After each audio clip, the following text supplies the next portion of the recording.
अस्सलाम वालेकुम। I am doctor Zahid Imran.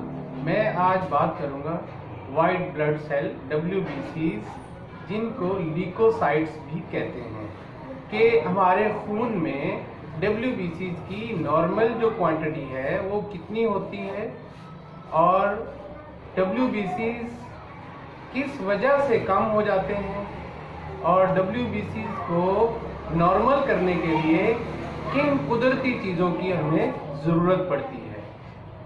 किन कुदरती चीज़ों से हम अपने WBC मतलब वाइट सेल, जिन्हें सफ़ेद खून के ज़र्रात भी कहते हैं, को नॉर्मल करने के लिए हम किन कुदरती चीज़ों का इस्तेमाल करें तो हमारे जो वाइट ब्लड सेल हैं वो नॉर्मल तादाद में हो सकते हैं। तो WBCs के बारे में मैं बताना चाहूँगा कि WBCs का रोल हमारी बॉडी में ये है कि WBCs मुख्तलिफ वायरस, बैक्टीरिया और फंगस और दूसरे जो जरासीम हमारी बॉडी पे हमला करने वाले होते हैं उनके खिलाफ हर वक्त हालते जंग में रहते हैं। WBCs मतलब सफ़ेद खून के ज़र्रात जो ल्यूकोसाइट्स हैं वो आपकी बॉडी में एक अपने सिपाही के तौर पर काम करते हैं कि वो आपके जिस्म में मुख्तलिफ बीमारियों के खिलाफ हर वक्त हालते जंग में रहते हैं और आपके जिस्म में पैदा होने वाली मुख्तलिफ बीमारियों के खिलाफ हर वक्त लड़ते रहते हैं। तो सफ़ेद खून या ल्यूकोसाइट्स WBCs की जो नॉर्मल तादाद है खून में वो 4500 से लेकर 11000 पर माइक्रोलीटर होनी चाहिए। ये तो हुई खून में WBCs की नॉर्मल क्वांटिटी। अब मैं बात करूंगा कि WBCs कम क्यों हो जाते हैं, हमारे खून में सफ़ेद खून के ज़र्रात कम क्यों हो जाते हैं। अच्छा, WBCs के कम होने को हम ल्यूकोसाइटोपिनिया कहते हैं और ज़्यादा होने को हम ल्यूकोसाइटोसिस कहते हैं। तो ल्यूकोसाइटोपिनिया हमारे खून में मतलब WBCs कम क्यों हो जाते हैं, उसमें कुछ रीज़न्स हैं। पहली रीज़न तो ये है टर्म मेडिकेशन, एंटीबायोटिक का इस्तेमाल आपके WBCs को कम कर देता है। फिर आप जो एंटी मलेरियल मेडिसिन लेते हैं उससे भी आपके सफ़ेद खून के ज़र्रात कम होना शुरू हो जाते हैं। इन्फेक्शन ऑफ ट्यूबरकुलोसिस या HIV मतलब ये है कि TB का जो बीमारी होती है उसमें भी WBCs कम हो जाते हैं। फिर HIV एड्स की जो बीमारी होती है उसमें भी WBCs कम हो जाते हैं। इम्यून सिस्टम, फिर इम्यून सिस्टम डिसऑर्डर, आपकी जो इम्यून सिस्टम डिसऑर्डर है मतलब जो इम्यूनिटी का जो सिस्टम है वो डिसऑर्डर हो जाए, वो ख़राब हो जाए तो भी WBCs कम हो जाते हैं।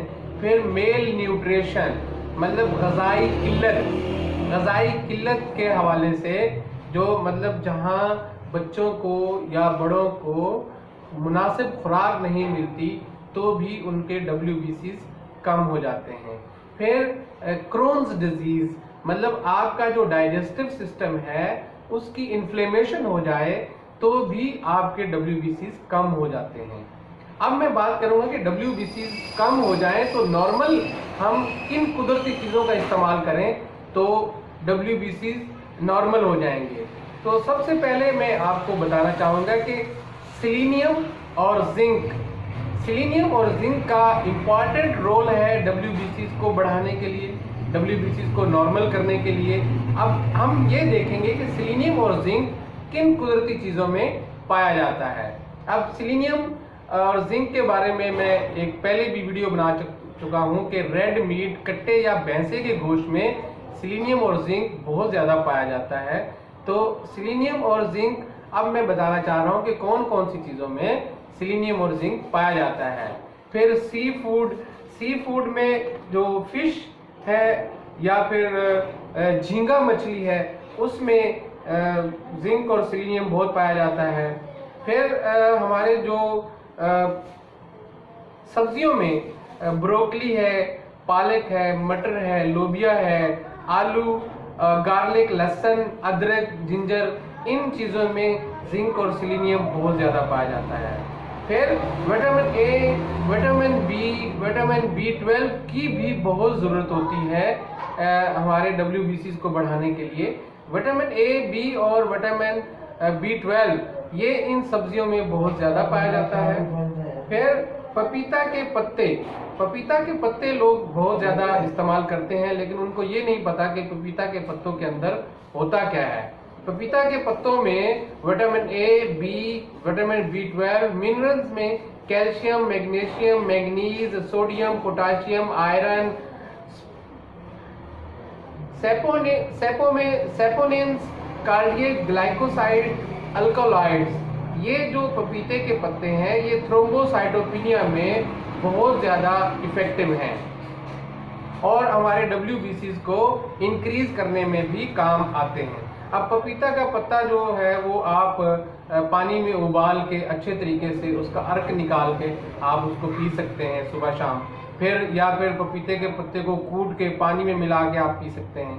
अच्छा, फिर डेयरी प्रोडक्ट्स में जो है वो योगर्ट, दही, मलाई, चीज़, मक्खन में zinc, selenium, vitamin A, B, बी12 वगैरह पाए जाते हैं।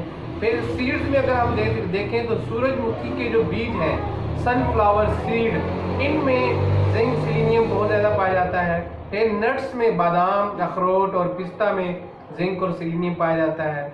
फिर इसी तरह फिर इसमें ओमेगा 3 फैटी एसिड की भी बहुत ज़रूरत होती है। ओमेगा 3 फैटी एसिड जो है वो इसमें फिश में बहुत ज़्यादा पाया जाता है। सूरजमुखी के जो बीज हैं, सनफ्लावर सीड्स, उसमें पाया जाता है।